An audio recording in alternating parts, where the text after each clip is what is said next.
At this point, we've got some scans in Nessus, and we want to take a look at those. So I'm going to log in now, and we're going to take a look at the scans that we've got and where we can go with the results that we have. So I'm in the results tab. It immediately takes me there. I've got some scan results. I'm going to pop this one up.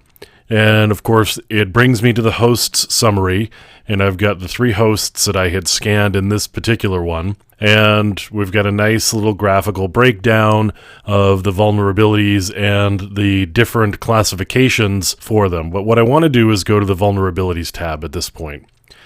Now, I've got a number of Microsoft notifications here with some vulnerabilities in Windows XP. This is not surprising. I've got a Windows XP box that hasn't been patched in quite a long time, and these vulnerabilities are probably easily there.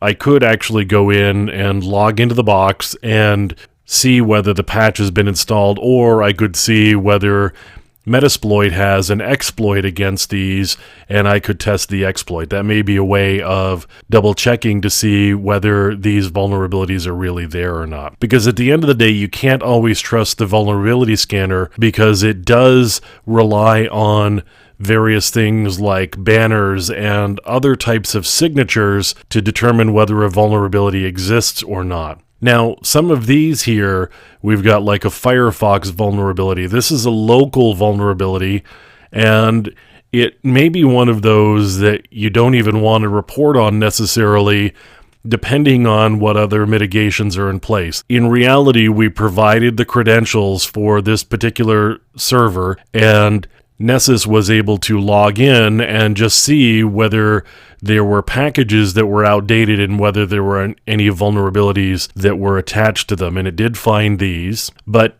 in order to exploit these, you'd actually have to be on the box. So you'd have to be able to either log in regularly or find another way into the system in order to exploit those vulnerabilities. Now, there are some other ones down here I did want to take a look at. So we've got this SSL certificate cannot be trusted. SSL self-signed certificate. So I could actually follow up on this, and this is something I could easily do manually. I could do OpenSSL S-client. Host would be 172.30.42.55, and port is 443. So now OpenSSL has done the negotiation with the server, and we've got the certificate information back here. Looks like a TLS session, which seems okay. Let's take a look up here at the certificate itself.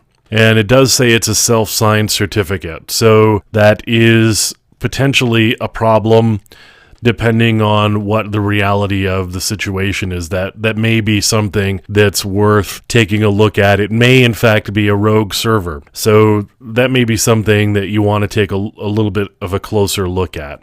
So going back to the Nessus results though, we've got a number of other SSL vulnerabilities potentially, and that's something that you may want to run SSL scan against. So this one says weak ciphers are supported.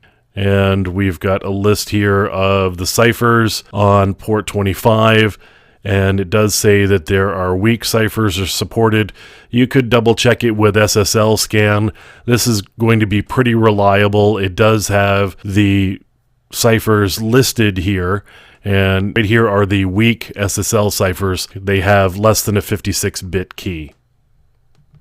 So when you go through a vulnerability scan set of results, you really need to make sure that you understand what the vulnerabilities are and whether they're real or not, because certainly they may not all be something that you need to be concerned with. So we're going to take a look at false positives coming up, but I did want to go through these results right now and just highlight the fact that you do need to check all of your results, because the vulnerability scanner, no matter what it is relying on information that may or may not be complete or even accurate.